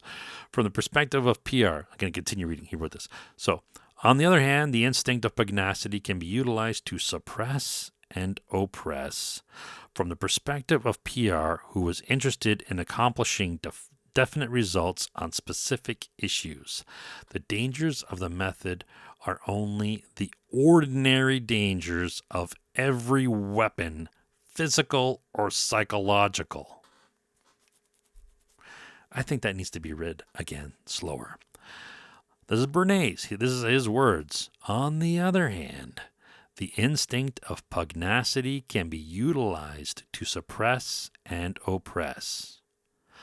From the perspective of PR, who is interested in accomplishing definite results on specific issues, the dangers of the method are only the ordinary dangers of every weapon, physical or psychological. Edward Bernays, the father of PR, just called public relations a dangerous psychological weapon. A weapon used on behalf of a client on an unsuspecting public. Pugnacity can be used for good. On the other hand, it can be used to suppress and oppress. So suppression means to hold down by force, or to stop something. So oppression is prolonged cruel or unjust treatment or unjust control over others. Unjust treatment. Unjust control over others. Oppression is never a good thing. Suppression, to hold down by force. Does Bernays explicitly say use deceptive appeals to pugnacity to hold down opinions by force and have prolonged cruel and unjust treatment of the public? No, he just claims PR is a powerful tool to do that. In a book called Crystallizing Public Opinion. Prolonged might imply prolonged funding. Right? Who's in their budget, right, to control the public's opinion? Does Bernays refer to it as a weapon to urge caution? No. Careful, you might wield great power over the public's opinions. Right? It's almost written in such a way that a moral person could, if they were careful, naively interpret PR as a power for good that would never be misused by sociopaths in boardrooms, political offices, and other forces of malignant control. Are we still that naive today? Some probably are. Hopefully the force of zeitgeist that destroyed Gilligan's Island will also destroy the veil of manipulation and deceit by malignant forces today. Though the apparent percentage of fools who still believe news media unquestioningly, when a great percentage of the public was apparently more critical 100 years ago, is a trend in the wrong direction. Now, I don't know if they actually were or what percentages were. It just appears to be from reading these books on manipulation, the crowd. We refer to how intelligent the people were. What I observed today is not that. I can only speculate, but the blade of the PR class may have grown sharp with use over the past 100 years. It would not be a stretch to think their powers have grown and that we may be conditioned to be cognitively softer targets. Bernays notes in his it's interesting to him that newspapers use the same methods to promote interest in itself as do others. And his example was the New York Times creating contests and challenges for airplanes on altitude records, continuous stays in the air, distance, etc. I'm not sure about Bernays' claims, but about the cause of aviators trying to beat those records simply because a newspaper contest. The world of engineering has always been one of pushing the envelope. Engineers don't do it because of external pressures. They do it because they are engineers, always pushing the envelope. Longer, lighter bridges, faster, smaller electronics, more efficient generators, power out over power in. These limits generally bring in more money due to the competitive advantage, not for bragging rights in a newspaper. Bernays is apparently suffering from a distorted perspective of his profession, like a guitar manufacturer taking credit for a great musician, or a typewriter company taking credit for a great author, or a newspaper taking credit for advances in aviation. If that's the case, then Bernays, most aligns himself with newspapers. Interesting that a PR man would mostly relate to a newspaper. It's not too much of a stretch, but we are living in a complex system. So I'm not saying papers had zero effect, or an instrument, has no effect, or a typewriter has no effect. I'm just saying they are not the significant factors. Although it might be hard to write a really cool song with a really crappy guitar. You can't get the thing in tune. There's a lot of factors, right? Complex, but generally it's the artist, right? So if it was the instrument, then the instrument, anybody who buys that instrument, and that's the illusion. They want you to think that anybody who buys that instrument will be able to play like Jeff Beck or whoever, right? So Lippmann writes, when pugnacity is not enlisted, those of use who are not directly involved find it hard to keep interest. Does he mean those directly involved as in those who are being reported on? No. What does he say it takes to be involved in an issue from the public's perspective? Interest? So all Lippmann is claiming that those who are not interested find it harder to keep their interest in things that they are not interested in. No shit, Holmes. Right? So he continues, for those involved, the absorption may be real enough to hold them when no issue is involved, which Lippmann theorizes their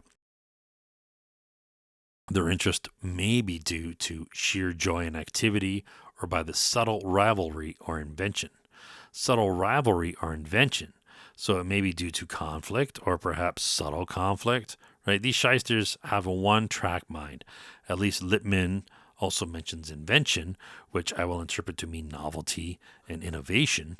A new innovative way of doing something can catch a lot of people's attention, but as any father who points out some novel, interesting innovation at a show of some kind, craft show, trade show, whatever, he knows what he finds interesting may not be shared by his spouse or his spawn. And there's a term for this, Menschkeit, or man talk, what real men talk about to each other.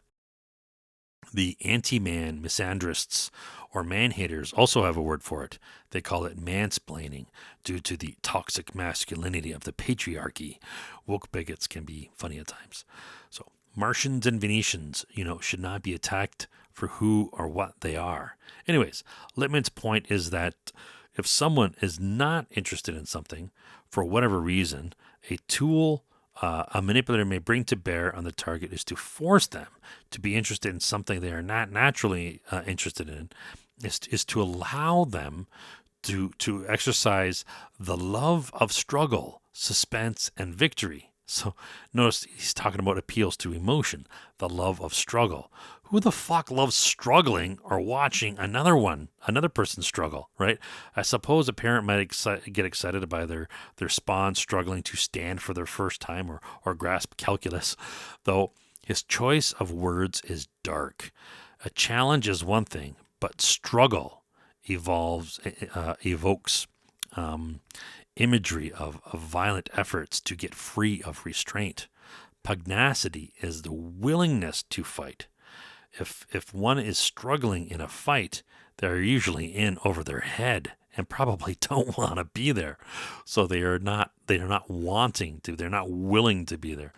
Also, his thinking of struggle, suspense, and victory is very psycho. Normal people think in terms of challenge, conflict, and resolution. Win, lose, or draw. I could be reading a little too much into this, but struggle, suspense, and victory is pretty creepy. Psychoanalyzing some dude who's been dead for 50 years may seem like futile if it were not for the meme of his mind cancer living on and apparently metastasizing, rapidly spreading, beyond just public relations. Metastasis, metastasis, stasis means stable, equilibrium. Meta means comprehensive or transcending, like data about data or thinking about thinking. Metastasis should mean transcending equilibrium or variations of that theme. Why don't we just use the word spreading? I suppose spread, and going beyond stability are different concepts. But metastasis does not mean going beyond stable. That would just be unstable. Transcending or going beyond are also slightly different concepts. A system can be unstable and decay, or it can be unstable and grow, or it can be quasi-stable if it oscillates regularly like a sine wave. Transcend can mean to pass beyond the limits of a concept or something. So it transcends the limits of, what a human is, right? So that would make sense. If a cancer spreads beyond the limits of an organ or something, right? That would jibe with our normal definition of metastasis. Metastasis, how do you pronounce that?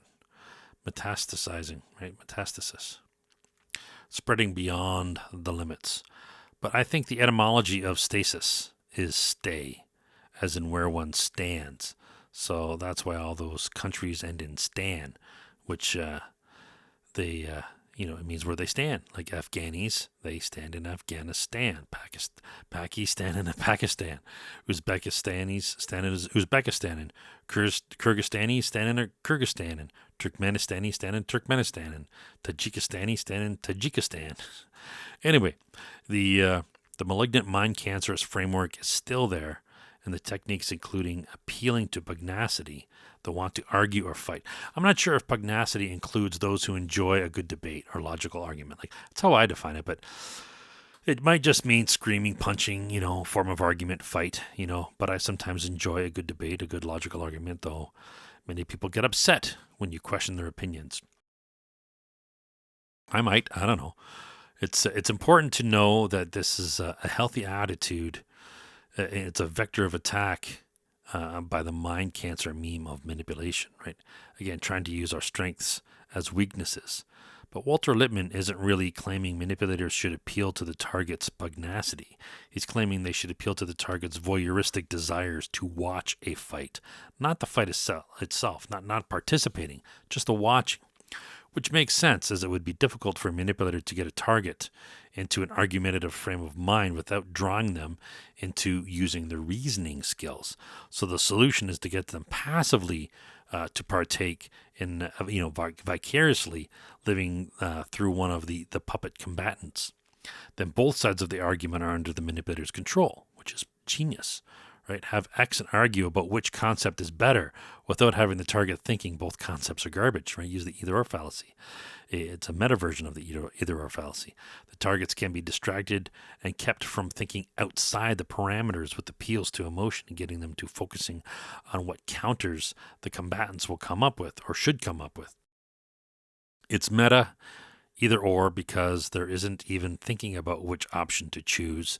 They are watching a fiction of actors thinking for them. Whether they choose a side or not, they are otherwise mentally occupied.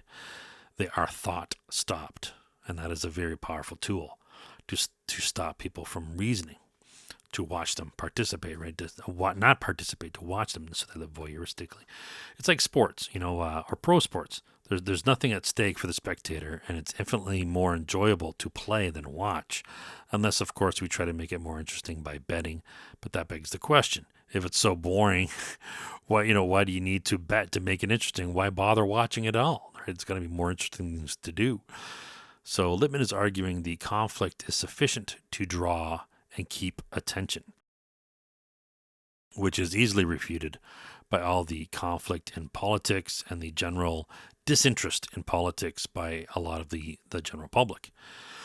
I concede conflict, if suspenseful, can be interesting, but it's the suspense that makes it interesting, not the mere fact of conflict. Now, there is suspense implies there is interest, right? How can something be suspenseful and not be interesting? If we are not interested, won't we feel suspense? We won't feel it. So which dog crossed the line first? Who cares, right? If we're betting, then we now have interest in the same conflict that we didn't before. It's not the conflict, it's our personal gain or loss that makes it interesting. So, like winning the lottery, someone wins it and we don't care. If we win it suddenly, it's interesting.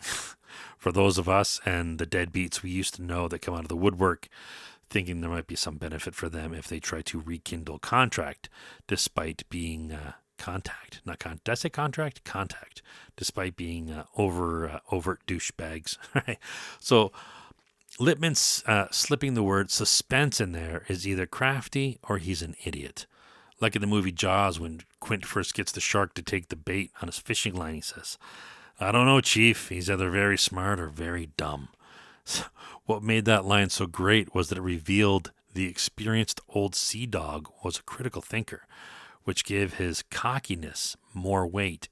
And at the same time, his cockiness was shaken by this beast, indicating that this is something that even Quint had never come across. He was in uncharted waters, the unknown, though the audience knew what he was up against, the unprecedented monster of Jaws, and we were brought right to the limits of our belief. But Spielberg did not cross the line. Spielberg is a master at getting his targets to be interested in something meaningless, so meaningless that is known by all to not be true.